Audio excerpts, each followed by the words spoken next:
A very warm good morning to all of you. This is Deepak Kumar Tiwari. Welcome to MS campus. दोस्तों, आज के इस session में हम लोग 9 दिसंबर के करंट अफेयर्स को डिस्कस करेंगे with full explanation, static plus में करंट अवेयरनेस के साथ. तो दोस्तों, ये session SSC CPO, RRB NTPC, group D, railway के सारे एग्ज़ाम्स एंड दिल्ली पुलिस जो अभी एग्ज़ाम चल रहा है और वो सभी एग्ज़ाम जिस एग्ज़ाम में करंट अफेयर्स आता है एंड स्टैटिक पार्ट आता है वो सारे एग्ज़ाम्स के लिए ये सेशन बेनिफिशियल होगा. तो वीडियो के अंत तक बने रहें. And this is my official channel that is MS campus. तो अगर आपने अभी तक सब्सक्राइब नहीं किया तो प्लीज़ सब्सक्राइब करें और डिस्क्रिप्शन में मेरा इंस्टाग्राम और टेलीग्राम का लिंक दिया हुआ है. टेलीग्राम पे मैं सारा चीज़ अपडेट रखता हूँ. जैसे इस वीडियो का PDF भी आपको टेलीग्राम पे मिल जाएगा ठीक 1 घंटा बाद आपको टेलीग्राम पे PDF मिल जाएगा और मेरा वीडियो का लिंक भी वहाँ से सारा वीडियो का लिंक दिया हुआ है. और आप करंट अफेयर्स 2020 के प्लेलिस्ट में जाके आप सारे करंट अफेयर्स के सेशन को एंजॉय कर सकते हैं. थोड़ा लेट वीडियो आ रहा बट मैं मेकअप करने का ट्राई कर रहा हूँ, तो थोड़ा पेशेंस के साथ रखिए. मैं क्वालिटी एजुकेशन के साथ कॉम्प्रोमाइज़ नहीं कर सकता. तो चलते हैं, वीडियो को एंजॉय करते हैं. तो पहला क्वेश्चन है इस सेशन का कि किस मिनिस्ट्री ने अभी वेबिनार किया था, ऑनलाइन मीटिंग किया था, जिसका नाम था इंडिया हिडन जेम्स. किसके अंदर? देखो अपना देश वेबिनार सीरीज़. एक वेबिनार सीरीज चल रहा, उसका नाम क्या है? देखो अपना देश वेबिनार सीरीज. तो उसके अंदर एक वेबिनार अभी ऑर्गेनाइज़ किया गया जिसका नाम है इंडियाज़ हिडन जेम्स. तो वो किस मिनिस्ट्री के अंदर था? तो वो था मिनिस्ट्री ऑफ टूरिज़्म. और इसके अभी हेड कौन है, मिनिस्टर कौन है? वो हैं प्रहलाद सिंह पटेल. तो ये आपको याद रखना है, नाम याद रखना है. मिनिस्ट्री ऑफ टूरिज़्म किसके अंडर है? तो प्रहलाद सिंह पटेल के अंडर. नेक्स्ट क्वेश्चन पे हम लोग आते हैं. Which state has set a target to become $50 billion biotechnology market by 2025. तो 2025 तक $50 बिलियन अमेरिकी डॉलर का जैव प्रौद्योगिकी जिसको बायोटेक्नोलॉजी बोलते हैं बाजार बनाने का लक्ष्य रखा है. तो किस राज्य ने रखा है? तो वो राज्य है कर्नाटका. तो ये सारा क्वेश्चन आपको पूछा जाएगा. कर्नाटका के बारे में हम लोग कुछ जान लेते हैं. तो कर्नाटका कैपिटल है आपका बेंगलुरु. गवर्नर है यहाँ के बाजूभाई वाला यहाँ के गवर्नर हैं. एंड CM हैं यहाँ के BS येदुरप्पा जी. कर्नाटका के बारे में हम लोग और कुछ जान लेते हैं. यहाँ का जो नेशनल पार्क है Bandipur, Kudremukh, Bannerghatta, Nagarhole and Anshipur national park. तो ये सारा चीज़ आपको याद रखना है. अगेन मैं रिपीट कर दे रहा हूँ. National park Bandipur, Kudremukh, Bannerghatta, Nagarhole and Anshipur. And यहाँ पर कर्नाटका में इसरो का हेडक्वार्टर है. वो कहाँ है? आपका बेंगलुरु में इसरो का हेडक्वार्टर है. और इसरो का जो भी कॉमर्शियल पार्ट बनता है वो कहाँ से बनता है? अंतरिक्ष से. तो अंतरिक्ष का भी हेडक्वार्टर आपका बेंगलुरु में है. और बेंगलुरु को बोलते हैं स्पेस सिटी. तो ये सारा चीज़ आपको याद रखना है. Next question of this session that is RBI panel suggested cap on promoters stake in private banks. अभी RBI ने सजेस्ट किया है कि अपना जो प्राइवेट बैंक का जो स्टेक है, जो हिस्सेदारी है, उसको प्रमोट करने का कितना परसेंट से 15% तक वो 15 साल के लिए होगा. तो वो होगा 26%. 26% होगा. तो 15 साल में 15% से बढ़ के 26% तक होगा. तो इसके बारे में हम लोग कुछ जान लेते हैं. तो RBI के अंडर एक बैंकिंग रेगुलेटिंग एक्ट चलता है जो कि 1949 को इस्टेब्लिशमेंट हुआ था. तो ये एक्ट अक्सर एग्ज़ाम में पूछा जाता है. तो आपको याद रखना है कि बैंकिंग रेगुलेशन एक्ट 1949 में है. उसके अलावा RBI का हेडक्वार्टर, RBI का यहाँ नाम आ गया है तो हम लोग देख लेते हैं. RBI का इस्टेब्लिशमेंट हुआ था 1 अप्रैल 1935 को. एंड RBI का हेडक्वार्टर आपका मुंबई है. और इसके जो 25वें गवर्नर गवर्नर है आपके शक्तिकांत दास। एंड यहाँ के फोर्थ डिप्टी गवर्नर हैं उनका नाम क्या है? आप यहाँ के 4 डिप्टी गवर्नर हैं। आप मेरे को कमेंट में लिख के बताओ, वैसे मैं बता दे रहा हूँ, बट आपको जो भी क्वेश्चन मैं पूछ रहा हूँ आपको कमेंट बॉक्स में या फिर पर्सनल मेरे को इंस्टाग्राम में मैसेज करके बताना है। इससे आपका अवलोकन होगा कि आप कितने शिद्दत से मेरी वीडियो को देखते हैं। तो एक गवर्नर, जो एक मेन गवर्नर होते हैं, जो कि अभी 25वें गवर्नर शक्तिकांत दास हैं। उसके अलावा 4 होते हैं डिप्टी गवर्नर। उनका नाम आप लिख लो, पहला का नाम है M.K. जैन, पहले हैं M.K. जैन, फिर हैं बीपी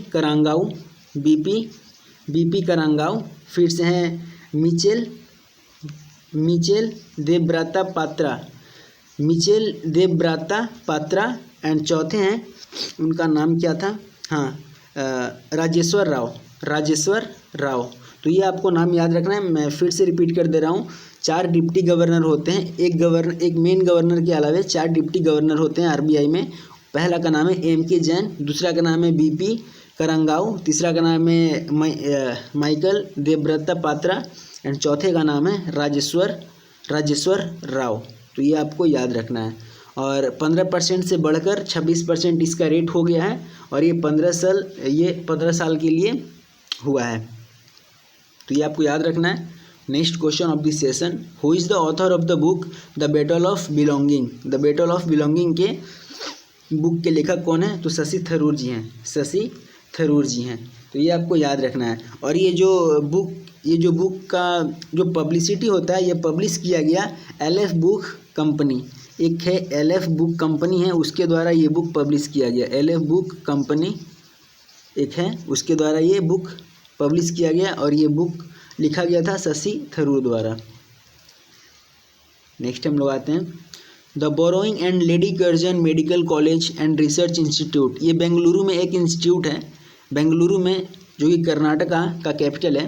तो यहाँ का एक इंस्टीट्यूट है, उसका नाम है the borrowing and lady Curzon medical college and research institute. तो इसका नाम अभी बदला गया, तो बदल के क्या रखा गया? अटल बिहारी वाजपेयी इंस्टीट्यूट इसका नाम रखा गया। तो यहाँ से हम लोग देख लेते हैं, अगेन बेंगलुरु है, तो इसको कैपिटल, इसको बोलते हैं स्पेस सिटी। बेंगलुरु को क्या बोलते हैं? आपका स्पेस सिटी तो पहला बोलते ही हैं, और इसरो का हेडक्वार्टर भी है ये। उसके अलावा जो यहाँ के CM हैं BS येदियुरप्पा जी, अभी मैंने ऊपर में डिस्कस किया, BS Yediyurappa ji, and governor हैं बाजूभाई वाला। और अटल बिहारी वाजपेयी से हम लोग को जान लेते हैं कि अटल बिहारी वाजपेयी जो रीनेम हुआ है इस कॉलेज का, इस इंस्टीट्यूट का, तो अटल बिहारी वाजपेयी का जो बर्थ एनिवर्सरी रहता है 25 दिसंबर, उसको हम लोग गुड गवर्नेंस के तौर पे हम लोग मनाते हैं, गुड गवर्नेंस डे के तौर पे हम लोग मनाते हैं। तो एग्ज़ाम में अगर पूछा जाए कि गुड गवर्नेंस डे कब होता है, तो आपको आपके माइंड में हिट करना चाहिए कि जिस दिन अटल बिहारी वाजपेयी का बर्थ एनिवर्सरी रहता है, मीन्स 25 दिसंबर को। तो ऐसे चीज़ों को याद रखना है। Next, which Indian web series has bagged the best drama series honor at the 48th international Emmy awards. 48वां जो इंटरनेशनल एमी अवार्ड हुआ था, तो उसमें बेस्ट ड्रामा सीरीज ऑनर किस वेब सीरीज़ को मिला है? इंडिया के किस वेब सीरीज़ को मिला है? तो वो दिल्ली क्राइम को मिला है। वो किसको मिला है? दिल्ली क्राइम को मिला है। और ये प्रोड्यूस किसके द्वारा हुआ था? तो ये हुआ था आपका golden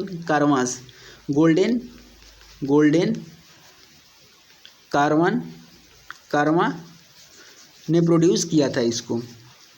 next question of this session, enjoy करके पढ़िए, चीज़ों को लिंक करके पढ़िए। शेख ख्वाजा हुसैन, अभी इनका देहांत हो गया। तो ये क्या थे? तो ये एक पोएट थे। ये क्या थे? पोएट थे। ये एक तेलुगु पोएट थे। पोएट बोलना सही नहीं रहेगा, ये एक तेलुगु पोएट थे, साउथ से थे ये। नेक्स्ट क्वेश्चन में आते हैं, which country has formally withdrawn itself from the treaty of open skies. तो कौन सा देश ओपन स्काई समझौता, जो कि ओपन स्काई एग्रीमेंट है, से औपचारिक रूप से अलग हो गया? तो वो कौन सा देश हो गया? वो हो गया USA। तो ये से हो गया। तो पहले तो हम लोग को जानना पड़ेगा कि ये साइन कब हुआ था। ये जो ट्रीटी ऑफ ओपन स्काइज है, ये साइन कब हुआ था? तो ये साइन हुआ था हमारा 2002 में। ये साइन हुआ था 2002 में, बट इसको नेगोशिएटेड किया गया था 1992 में इसको नेगोशिएटेड किया गया था। और एक्चुअली ये होता किस लिए? ये ट्रीटी ऑफ ओपन स्काइज होता है, ये विजिट करता है, विजिट टू एनी कंट्रीज़, ये किसी भी कंट्री में विजिट करके, visit to any countries with full safety and belief. Safety, कोई भी कंट्री का सेफ्टी और बिलीफ को, सुरक्षा और विश्वास को बनाए रखने के लिए ये जो ट्रीटी साइन होता है। और इसमें लगभग 35 नेशन कंट्रीज़ हैं, 35 कंट्रीज़ हैं इसमें, लगभग इसमें 35 नेशंस हैं, ये आपको याद रखना है। और इसके अलावा आप और एक चीज़ याद रख सकते हैं कि इसका जो ऑब्जर्वेशन पावर होता है, ये जो ट्रीटी ऑफ ओपन स्काइज, तो इसका इस एग्रीमेंट का एक मेन मतलब मोटिव होता है कि ऑब्जर्विंग, आप लोग लिख लीजिए, ऑब्जर्व करना। क्या ऑब्जर्व करेगा? ऑब्जर्विंग टू मिलिट्री एक्सरसाइज, किस देश के साथ क्या क्या मिलिट्री एक्सरसाइज हो रहा है उसको ऑब्जर्व करना। फिर से जो भी टेक्निक्स हैं उनमें जो भी टेक्निक्स यूज़ हो रहा है उसको ऑब्जर्व करना। फिर से कौन कौन से कंट्रीज पार्टिसिपेट कर रहे हैं, उनका क्या क्या योगदान है, वो सारी चीज़ को नोट करना। और उनका जो सेफ्टी है, सुरक्षा है, उसको प्रदान करना। तो ये चीज़ें आप लोग जान के रखो, एग्ज़ाम में कहीं से कैसे भी घुमा के क्वेश्चन दे सकता है, तो एटलीस्ट कॉन्सेप्ट को क्लियर रखो। और यूएसए से कुछ हम लोग जान लेते हैं। तो यूएसए में आपका ये जो प्रेसिडेंट हैं, प्रेसिडेंट जॉय बिडेन जी हैं। जॉय बिडेन जी अभी इलेक्ट हुए हैं 290 सीट से, 290 सीट लेकर। और यहाँ के जो वाइस प्रेसिडेंट हैं, वाइस प्रेसिडेंट कमला हैरिस, वो है इंडियन ओरिजिन की। और इसका कैपिटल है वाशिंगटन डीसी। और यहाँ पर गूगल का हेडक्वार्टर आपका कैलिफोर्निया में है। तो ये सारा चीज़ आपको याद रखना है। और यहाँ का सबसे लार्जेस्ट, और कुछ लिख लीजिए आप लोग यूएसए के बारे में। यहाँ का लार्जेस्ट सिटी न्यूयॉर्क है। और यहाँ का जो अपर हाउस रहता है उसको बोलते हैं सीनेट एंड लोअर हाउस को हम लोग बोलते हैं हाउस ऑफ रिप्रेजेंटेटिव। तो ये सारा चीज़ आपको याद रखना है। नेक्स्ट क्वेश्चन में आते हैं। विच कंट्री इज प्लानिंग, कौन सा कंट्री भी प्लानिंग कर रहा है लॉन्च करने के लिए space probe to moon to bring back lunar rocks. तो कौन सा देश ये लग रहा है गलत प्रिंट हो गया आपका, ये आपका गलत प्रिंट हो गया है। तो आप हिंदी पे थोड़ा फोकस नहीं करो। तो इस क्वेश्चन में क्या पूछा जा रहा है कि कौन सा कंट्री अभी प्लानिंग कर रहा है space probe to moon to bring back lunar rocks. जो भी लूनर रॉक्स है उसको वापस लाने का, जो भी मून पर लूनर रॉक्स हैं, जो भी छोटे छोटे पत्थर हैं उनको वापस लाने का। तो एक स्पेस में भेजने के लिए एक प्रोब को लॉन्च करने वाला है। वो कौन है? चाइना। तो चाइना से कुछ बातें आप नोट कर लो कि चाइना में एक जगह है हेनान। तो ये हेनान से लॉन्च होगा, ये हेनान जगह से ये लॉन्च होगा। और ये लगभग वेनचेंग स्पेस क्राफ्ट सेंटर, एक यहाँ पर वेनचेंग, आप लोग नाम याद रखो, वेनचेंग स्पेस क्राफ्ट सेंटर से ये लॉन्च होगा। और ये लॉन्च होगा, उसका नाम क्या है, वो लॉन्च पैड का नाम क्या है, वो प्रोब का नाम क्या है? तो चाइनास चेंग 5 प्रोब ये नाम है। इसी को भेजा जाएगा, इसी को लॉन्च किया जाएगा। और ये लगभग लॉन्च किया जाएगा, ये लॉन्च हो चुका है 24 नवंबर को। 24 नवंबर के सुबह में 4:30 बजे ये लॉन्च हो चुका है। अकॉर्डिंग टू बीजिंग टाइम के अकॉर्डिंग ये लॉन्च हो चुका है 24 नवंबर को मून के ऊपर। किस लिए? लूनर रॉक्स को वापस लाने के लिए, टेस्टिंग के लिए कि वहाँ कौन से मिनरल्स, कौन से चीज़ें वहाँ पर हैं। Next question, countries longest water tunnel Parwan tunnel अभी लॉन्गेस्ट किस कंट्री में ऑपरेट हुआ है? तो देश की सबसे लंबी पानी की सुरंग परवन सुरंग जनवरी 2021 तक किस राज्य में लागू हो जाएगी? तो वो हो जाएगी आपके राजस्थान में। वो कहाँ पर हो जाएगी? राजस्थान में। राजस्थान में 2021 तक हो जाएगी। राजस्थान से हम लोग कुछ जान लेते हैं। तो राजस्थान के जो सीएम हैं वो हैं अशोक गहलोत जी, अशोक गहलोत, एंड गवर्नर हैं कालराज मिश्र। और ये लगभग जो पर्नल ट्यूनल रहेगा वो लगभग 8.75 किलोमीटर लॉन्ग रहेगा। आप लोग इस डाटा को ध्यान से नोट कर लो, एग्जाम में पूछ सकता है। तो 8.75 किलोमीटर ये लॉन्ग रहेगा। राजस्थान के बारे में और कुछ जान लेते हैं। राजस्थान का जो नेशनल पार्क हम लोग बोल सकते हैं तो घाना नेशनल पार्क है, डेजर्ट नेशनल पार्क है। उसके अलावा कुछ टाइगर रिजर्व हैं जैसे केवला देव है, मुकुंदरा हिल्स है, उसके बाद सरिस्का टाइगर रिजर्व है, फिर से रणथंभौर टाइगर रिजर्व है। तो ये सारा चीज़ आपको याद रखना है। एक यहाँ पर WLS है, आप लोग नोट कर लो, that is wildlife sanctuary mount Abu WLS। तो ये आपको याद रखना है। Next question of this session and last question of this session, that is which union minister of has launch, कौन सा यूनियन मिनिस्टर, भारत के कौन से यूनियन मिनिस्टर अभी लॉन्च किया है portal for land management agreement, that is LMS का full form पूछ सकता है। आप लोग को इसको नोट करके रखना है, लैंड मैनेजमेंट सिस्टम। तो ये कौन क्या है? Ministry of defence. और ये किसके अंडर है अभी? तो राजनाथ सिंह के अंदर। राजनाथ सिंह जी इनके अभी हेड हैं, मिनिस्टर हैं। तो ये सारे चीज़ को आपको नोट करके रखना है। और वीडियो अगर अच्छा लगा हो तो प्लीज़ शेयर करें, लाइक करें एंड सब्सक्राइब करना बिल्कुल ना भूलें। और कमेंट करके मुझे बताएं कि वीडियो कैसा लगा, सेशन कैसा लगा और इसमें क्या और इम्प्रूवमेंट चाहिए। और अगर आपको इस वीडियो का PDF चाहिए तो वो आपको टेलीग्राम डिस्क्रिप्शन लिस्ट में मिल जाएगा, टेलीग्राम का लिंक, वहाँ से आपको ज्वाइन करना है। और अगर मेरे से कोई भी पर्सनल क्वेरीज पूछना है तो आप मेरे को इंस्टाग्राम पे फॉलो कर सकते हो, इसका भी लिंक आपको डिस्क्रिप्शन में दे दिया गया है। तो प्लीज़ वीडियो को लास्ट तक बार बार देखें, बार बार रिवीजन करें और अपने प्रिपरेशन को एक स्टेप इंक्रीज़ करें। मिलते हैं नेक्स्ट सेशन में। जय हिंद, जय भारत।